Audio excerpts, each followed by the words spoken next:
ሰላም ጤና ይስጥልኝ ውድ የተከበራችሁ የቻናሌ ተከታታይ ሰላማችሁ ይብዛልኝ ያላችሁበት። እውነት ለመናገር ያክል ይህ ነገር ለእናንተ ይጠቅማችኋል። በተለይ ደግሞ አሁን ይሄንን ስህተት እያደረጋችሁ ላላችሁ ሰዎች በተለይ በእናት ላይ እና ብሩኬ ስለ እናቱ ወይንም ስለ እናቶች ለሁሉም እናቶች ያስተላለፈው መልእክት አለ። እሱን እምነግራችሁ ይሆናል። ላይክ ሼር አድርጉ። እናትን ለመርዳት ጊዜው አሁን ብቻ ነው። እስኪያልፍልኝ ብለክ የምትጠብቅ ከሆነ እሷ ቀድማ ልታልፍብህ ትችላለች። እናት መቼም አትደክምም። የሁሉም እናት ክብር ይገባቸዋል ብሏል። ልክ ነህ ብሩኬ፣ የኔ እንስፍስፍ የመሬን ነው ምላችሁ። ብሩኬ ታውቁታላችሁ፣ ለእናቱ ያለው ቦታ በጣም ይለያል። በነገራችን ላይ ውዶቼ በዚህ ምድር ላይ ለሁላችንም ሰባራ ጎን እናትና እናት ብቻ ናት። እና ምልላችሁ ነው ውዶቼ፣ ለማንንም ይሆናል ሌላ ለማይረባ ነገር ለሰልባጅም ይሁን ለማይረባ ነገር ገንዘባችሁን ከምታውሉ ማለት ነው ሳሰስቱ እናታችሁ አድርጉ። እናታችሁ ቸገረኝ ከማለት እስከሚሉ አጠብቁ። በቃ ቸገረኝ እስከሚሉ ድረስ አጠብቁ። እውነቴን ነው አድርጉ።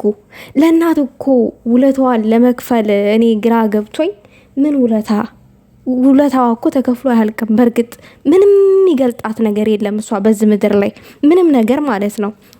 ስለዚህ ያላችሁን ነገር አድርጉ ውዶቼ። ለእኔ ሰባራ ጎኔ እናቴ ናት። በእናቴ ማንም ሰው ከመጣብኝ እኔ አልደራደርም። ምንም ነገር እንኳን በዚህ ምድር ላይ ስኖር ቢያሸንፈኝ ምንም ነገር እንኳን እኔ እንትን ቢለኝ ለእናቴ ስል እኖራለሁኝ ያንን ነገር ተጋፍጬ። ስለዚህ ውዶቼ በዚህ ምድር ላይ ስትኖሩ ቅድሚያ ለእናታችሁ የምትፈልገውን ነገር አድርጉ። እሷ ፈልጋ እስከምትጠይቃችሁ ድረስ አትጠብቁ። ሳትጠየቁ አድርጉ። በቃ ያስደስታል እኮ ለእናት የሆነ ማድረግ። እናም ብሩኬ በመልእክትህ ልክ ነክ። እድሜ ከጤና ይስጥልህ ለኒህ ለውድ እናትክ። እኚህ ውድ እናት የሚስሟቸው የሚያቅፏቸው እንጂ የሚዘቀዘቁም አልነበረም። ዘቅዝቃችሁ ነበረ። የዘቀዘቃችሁም ልብ ይስጣችሁ ማለት እንፈልጋለን። በዛ አጋጣሚ ልብ ይስጠን። እናንተ አይደላችሁም የዘቀዘቃችሁት።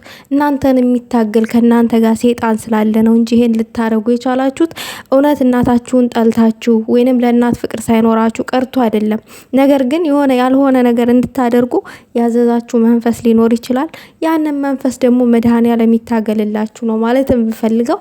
እድሜ ከጤና ይስጥልን ለሁላችንም እናት። የምሬን ነው። በስደት ሀገር ሆናችሁ ሁል ጊዜም የእናታችሁን ደስታ የእናታችሁን ጤንነት ሁል ጊዜም እየሰማችሁ ኑሩ።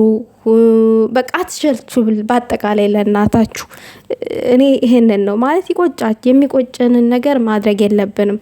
እናታችን እስካሉ ድረስ የሆነ ነገር ካደረግን ምንም ነገር ቢፈጠር አይቆጨንም፣ አያመንም። ነገር ግን የሆነ ነገር እንኳን ሳናደርግ ብሩኬ እንዳለው የሆነ ነገር ቢሆኑብን ያን ጊዜ ነው ህመሙ የሚከብደን። ያን ጊዜ ነው የበለጠ ተሰብረን ለመጠገን የሚያቅተን።